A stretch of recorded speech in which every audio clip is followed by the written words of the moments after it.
When foreign leaders call for peace, UNRWA exposed. Is your tax money funding terror? And the news is bad. 76 years ago, the same day he married his wife, named Eva Brown, and it's a A satirical representation. Mel Brooks had a movie in the 80s called To Be or Not to Be. And it's a satirical, a comical story back during the Hitler era, during the war. And the Nazis were obviously doing bad things to people. And the story in the movie is that there was this couple, a husband and wife, who were actors, but they weren't particularly very good actors.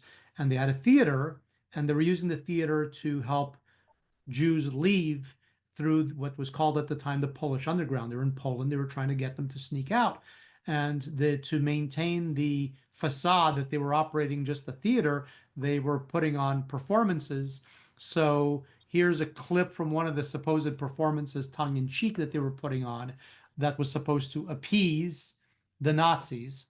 But the reason we're putting this on here is because the tongue in cheek humor of Mel Brooks is what comes to mind sometimes when you hear politicians talking about peace. But the peace they're looking for isn't solving the problem. They let one country bomb or terrorize another, and they suddenly want peace, but they don't necessarily want to end or solve the underlying problem. So this is an old clip. For those that haven't seen it, every time I hear people talking peace, I always ask myself, do they really mean peace, or what do they mean? I don't want war. All I want is peace. Peace. Peace. A little piece of Poland, a little piece of France, a little piece of Portugal and Austria perchance. A little slice of Turkey and all that entails. And then a piece of England, Scotland, Ireland and Wales. A little nip of Norway, a little spot of Greece, a little hunk of Hungary. Oh, what a lovely feast.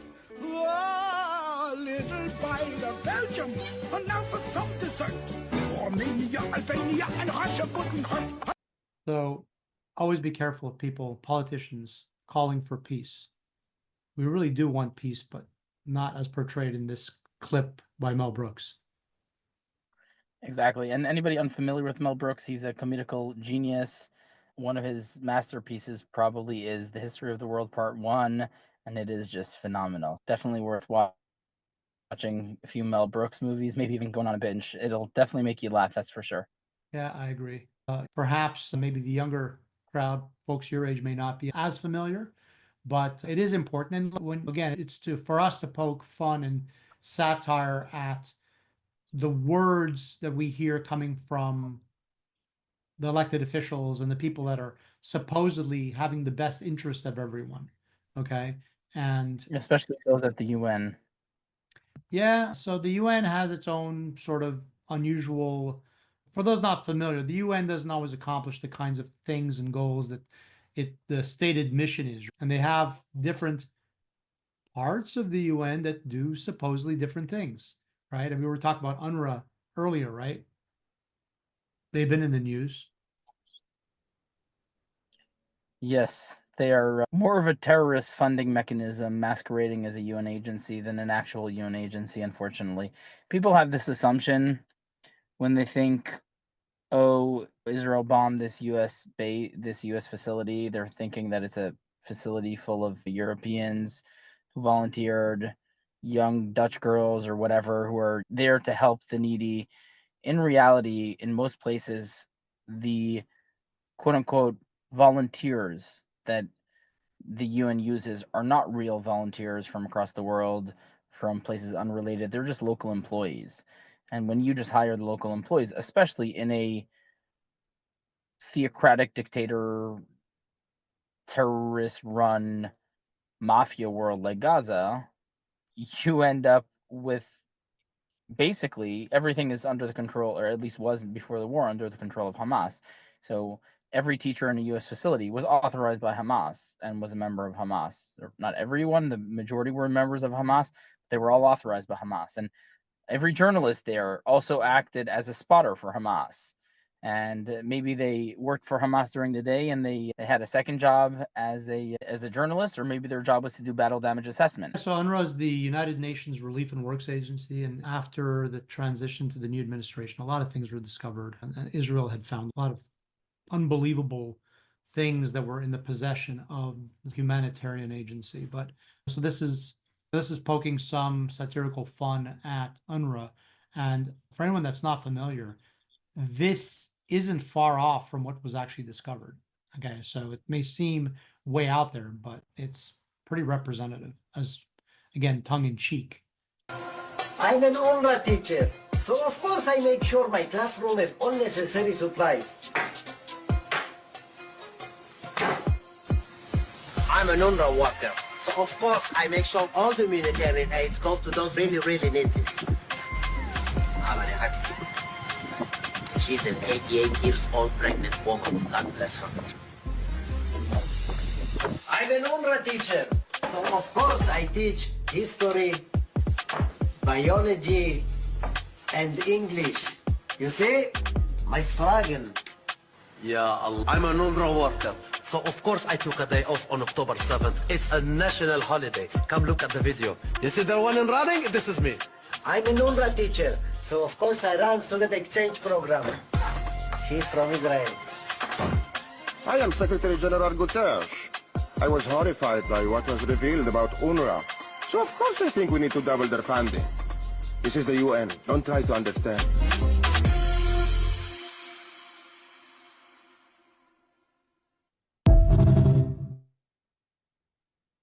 And this is the very sad part, is that they're using our tax money, claiming they're using it for good causes, and then in reality, they're either stealing it or they're funding the enemies of the United States, the enemies of Western civilization, horrible people. And this is something that, like we said, has to be investigated, and hopefully Pam Bundy will do a good job on that one too. Yeah, and this will be multiple layers of government have to basically look at just what happened, what we were funding. And for those people that, including anyone that watches our segment and thinks this is some outlandish claim, it's not. The sad part is it's not at all outlandish. This is unfortunately what we discovered was going on. And we know that there was money funneling through UNRWA to fund terroristic activities and so forth that culminated in the October 7 massacre. And this cannot be acceptable. So the point being that moving forward, we have to make sure that if we're saying we're giving aid to any country, or that we're present, especially if we're there for decades, we need to make sure that we have a real purpose there and we're benefiting and helping the people that need the help. Much like tongue-in-cheek, they're saying, oh, we're giving all the aid to the people who need the help. And then they're showing people that obviously don't need it. But the reality is much of the aid that's given to Gaza doesn't wind up in the hands of the people that are there, being held essentially by their own government and by Hamas and not allowed to leave. And they're being kept basically at bay, and they're not getting the supplies that are being sent over there. And then what do you hear in the media? People just complaining about the fact we don't send enough supplies or relief over. So you have to just take it all with a grain of salt, try to understand, take a step back. And none of this is pleasant, but it does need to come out one way or the other. And when you listen to the media, sometimes they exaggerate things as being too good. Sometimes they might exaggerate things being a little too bad, that maybe everything is bad. And admittedly, I don't think everything is bad that's going on in the world. And I don't think everything the United States has done has been bad or is bad. But if you watch the news, doesn't it ever seem that way? Seems like that's the purpose of the news. So basically, spiking fear builds more trust from the people to their government, to their elected officials, and to NGOs, and that increases their funding, and that kind of enables the cycle to continue. If you believe that everything is falling apart and there's a catastrophe happening everywhere, you're going to think you need government to help you, to save you, to provide solutions. Let's look at this newscast and see if that paints the picture. Breaking news, everything is bad. It's just as terrible as you imagined, and probably worse. With more, we go to Tom Lee Cruz. Tom Lee. We're all in danger, Dan Lee. Jesus Christ, what can we do? Absolutely nothing. It was good knowing you, Tom Lee. I can't say the same. That was unnecessary. We're just now getting in reports that all the children have exploded. They will be missed. Let's check in with Olivia Lee Rodrigo. Olivia Lee, where are you? That's none of your business. Do you hear that? Cut the music. Do you hear that? What do you hear? That's the sound of us slowly dying. Can you hear it? I can hear it. It's louder in my left ear. Olivia Lee Rodrigo reporting I from actually where have some I more am. questions for you. Okay, we're going to go to Kevin Lee Costner, who has more with politics. No, I don't. Let's send it over to our senior correspondent, Nick Lee Minaj. Look at this chart. Let's bring it up. What am I looking at here? I don't know, but it doesn't look good. That looks bad. Yeah, it's probably bad. Let's go to our eye in the sky, Timothy Chalamet. Timothy. Man, I am so high up right now. You are in a I helicopter. didn't know that when I got in. I thought it was a weird car. What do you see up there? Everything, it's too much. We were never supposed to see this. I need to go back down. You stay right there. We're going to go to commercial. Have you recently lost a child because they exploded? Because that's crazy. How are we all not talking about this? I feel like that really got glossed over real quick. That's a huge thing. Call Tedley. 555 call Tedley. I want to talk about this. Call Tedley now. And we're back. Let's check in with Morgan Lee Freeman with sports. Morgan Lee. I just want to take this sports time to say that whatever you hear about me in the next 24 hours is completely false. People are going to say things and have documents and recordings to back up what they say, and it's just not real. You should believe me and not their solid evidence. Knicks, take it by 2. This is when champions are born. We're going now to Frankly Sinatra with the weather, Frankly. It's everywhere. We won't be hearing from him anymore. Coming up, a cat learns how to water ski and then drowns. This isn't the only one that they have on their social media platform. You want to go and look at some of the other ones, but look, we're laughing, but doesn't it seem sometimes when you watch the news that they're basically saying what the same, reporting the same kind of stories the same way these guys are? Yeah, you can't really blame the news because the news just does what gets the most engagement, and humans are designed to prioritize fear over happiness or comfort. Because if you live in the savannah and somebody says, hey, I saw lion tracks over there, or hey, I saw a black mamba snake over there, it's something that's much more important for you to know about versus, hey, there's a tree with some decent fruit over there. Okay, that's nice too, that's important, but that won't kill me if I miss it. Maybe I'll find something else to eat.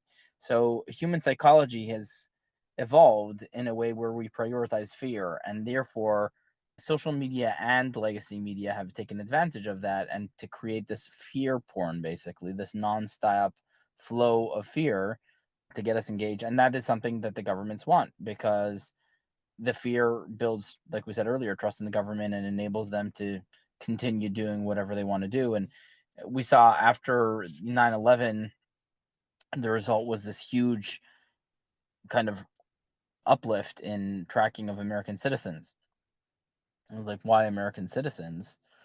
Because fear, right? Because, oh, maybe this American citizen is in the contact of somebody else's phone number who chatted with somebody in Syria who is as a known associate of a family member of some terror organization, right? And then suddenly half of America is being spied on for these random relations. And yeah, that's something that is basically was enabled and allowed by the people of America, because after 9/11, we were like, okay, government, do whatever you want, whatever you need, take it all, spend as much money as it takes to go get bin Laden, right? And thankfully, we did eventually. And yeah, the hope is that in the future, there won't be any more bin Ladens, thanks to artificial intelligence. How is that related? I'm not sure, but it will influence everything, including catching terrorists, and it already is through companies like Palantir, as we mentioned. So let's transition to artificial intelligence, because I think that is a little bit more of an upbeat and exciting conversation to have, although maybe even more terrifying in the long run as well. Human artificial intelligence is a double-edged sword. I think it's here, though, whether we want it or not, and it's going to become an ever... Be sure to watch our other clips and shorts and the entire episode 12 of The Yojo Show.